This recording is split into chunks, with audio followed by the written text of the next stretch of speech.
Okay mga kapistolero, nandito na naman tayo sa Underscore Shooting Age.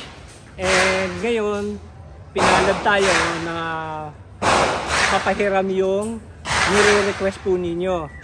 Yung Armed Force na GI series. Pero this time, 45 ACP. Ito po siya.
Okay, gagamit tayo ngayon ng full metal jacket at around mga 5 to 7 meters tong target. Tingnan natin kung gaano siya ka-accurate. Okay?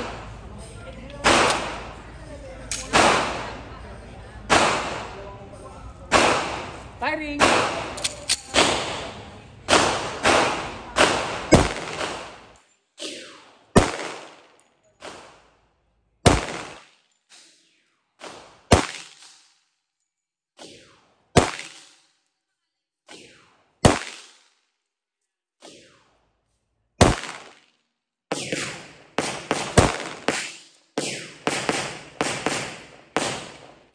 So ito yung target natin, 5 to 7 meters, di ba?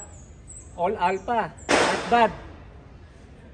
Okay, ang gagamitin naman natin ngayon is reload, Teflon coated. Tapos mga steel plates ang titirahin natin. Firing!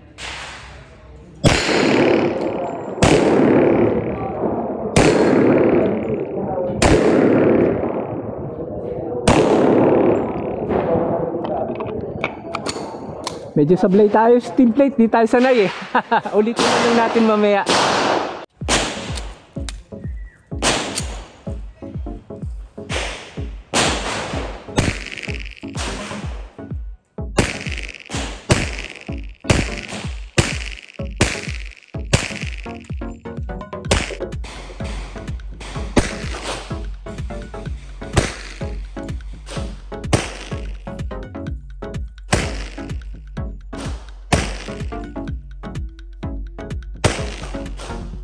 Are you ready?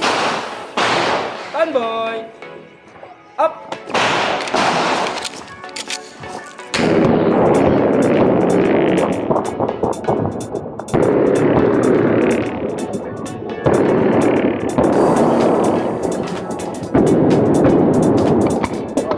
Ready. Stand by. Up.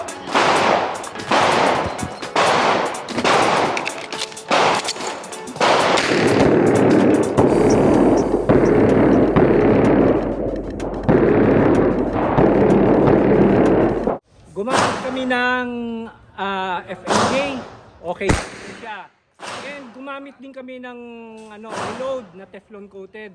Okay naman siya. Siguro sa 50 rounds, walang sablay. Okay talaga siya. So nire-recommend ako tong pistol na to, okay talaga siya. So overall, ano masasabi ko rito? It's really a nice pistol. Okay siya, maganda. At budget pistol po siya. Mura lang po siya. Sa price, yung mga magtatanong sa akin sa price, mag-inquire na lang kayo sa website ng Underscore. So overall assessment, ang ganda gamitin, typical na 1911.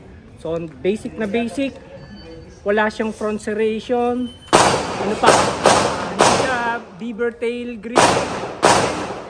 Basta basic lang. Pero effective siya, maganda. Kaya sa mga nagtatanong sa akin kung okay lang ba to sa mga beginner, i-recommend ako ito sa mga beginner. Sa mga season shooters, okay na rin to.